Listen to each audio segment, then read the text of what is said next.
What's up guys, this is LockYGO and welcome back to our channel. Today guys, I'm bringing you my Evil Hero deck profile. When you play Evil Hero, you have to choose between two versions. It's the Dark Gaia Turbo or Lightning Golem Turbo as well. But I prefer much more playing the Lightning Golem because it's not as much, it's almost but not as much of a one-trick pony, meaning this deck can also play a little bit of control with your Lightning Golem instead of just going for the OTK. Of course, this deck can also obviously OTK very easily. So yeah, without any further ado, let's get into the deck profile. So first things first, the skill, Dark Unity. You can discard one card and then Dark Fusion from your deck to the hand. You can also pay 2000 LP and then make one special summon monster opponent controls rock for the Super Poly, but we don't play that part, so it doesn't really matter. Moving on into the main deck, we play double Elemental Hero Sparkman and double Elemental Hero Clayman. We play these as the standard bodies to fuse into Evil Hero Lightning Golem. And keep in mind, two important things here is that the Clayman's defense is very high, and that actually comes up a lot during duels, in that your opponent can't really out-Clayman for a bit of time, which buys you some time to make your plays. And Sparkman is 1600 attack, which also comes up because him together with Lightning Golem is 4000 damage, so it's an OTK if he has no cards to defend himself. So keep those things in mind. We also play triple Versago the Destroyer. They function as some more bodies. He can substitute any monster as long as you're using the other correct fusion material. So if you have one of Sparkman or Clayman, you can use Versago as the other one, and you can also use Versago as a substitute for Evil Hero Malicious Edge, which we don't play on this deck. So if you're gonna fuse two Malicious Fiend, you have to use Versago and one 6 or higher Fiend monster, which I'll show you in a little bit. Moving on, we also play triple Breaker for two reasons mainly. First one is you can disrupt your opponent's back row with his effect, and then once he gets back down to 1600 attack, it's just enough together with Lightning Golem to OTK your opponent. And finally we play Lava Golem and Santa Claus. We play these because they disrupt their opponent's field. If they have some bodies you don't want to get rid of the traditional way, you can just tribute over them and make them. And it's also because they are both level 6 or higher Fiend type monsters, so you can fuse them together with Versago the Destroyer to make Evil Hero Malicious Fiend.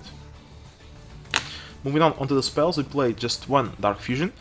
If you use this card to fusion summon, the monster you bring with this cannot be targeted during the turn you make him, so keep that in mind because that actually comes up a lot. We only need to play one as well, because you can search it with your skill Dark Unity. Next we play double Dark Calling. I'm constantly deciding between 2 or 3 Dark Calling, because 3 feels like a brick, 2 feels like too little, it's weird. But for now I'm playing with 2, and this card is amazing, lets you fuse from your graveyard and or hand. So usually what you do is you Dark Fusion, discard the cards, make one fusion monster, and then you Dark Calling and make another fusion monster just to make sure you're winning the duel, you know? Very good card. Next we play double Rota. We need some consistency, and this is a consistency boost. This deck plays in a very weird way in which it feels like if you have one extra card, the deck is a whole lot more brickier. So we try to maximize our consistency and we play 2 Rota because of that to search the Clayman or the Sparkman which we need. Next we play one Galaxy Cyclone. It's mainly because of back row removal, but it also kind of works with your skill, in which you discard it to get Dark Fusion, and you can then banish this from a graveyard to pop one of their opponent's face-up spell or traps. So keep that in mind because it sometimes comes up. Next, moving on onto the traps, we play double Oboku. This is a card that's defensive, mainly defensive. It's when you want to wait one turn to set up your plays more, or just like survive a little bit more if you're losing the game.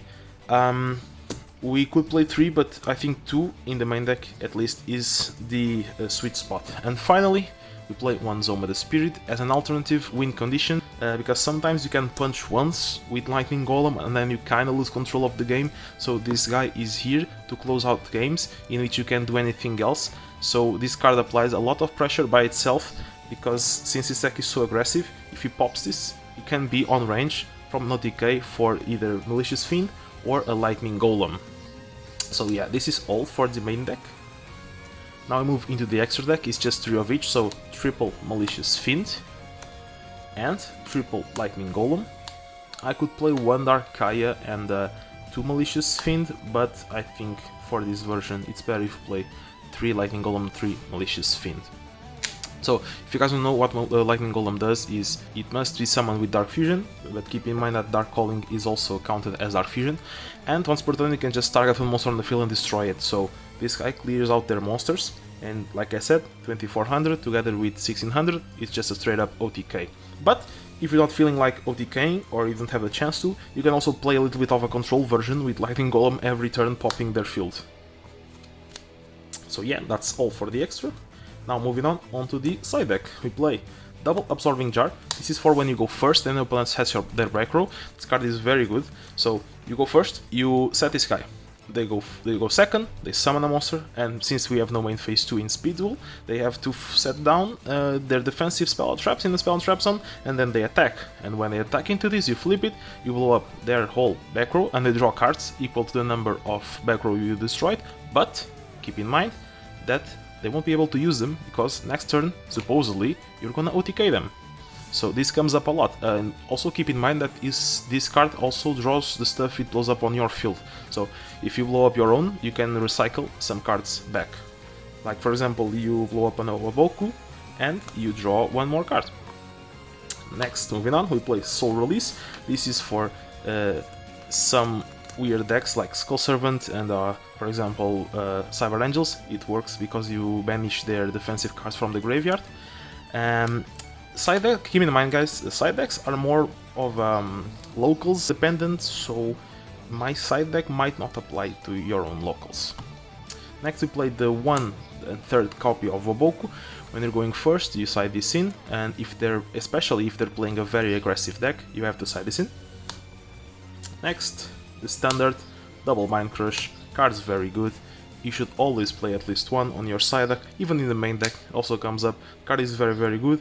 I advise everyone to play at least 1 Mind Crush and the tokens. So this is all for the deck profile. I hope you guys enjoyed. If you have some suggestions or some questions, feel free to leave them down in the comments below. And yeah guys, I hope you guys enjoyed the deck, and I'll see you in the next one. This is LockYGO, out.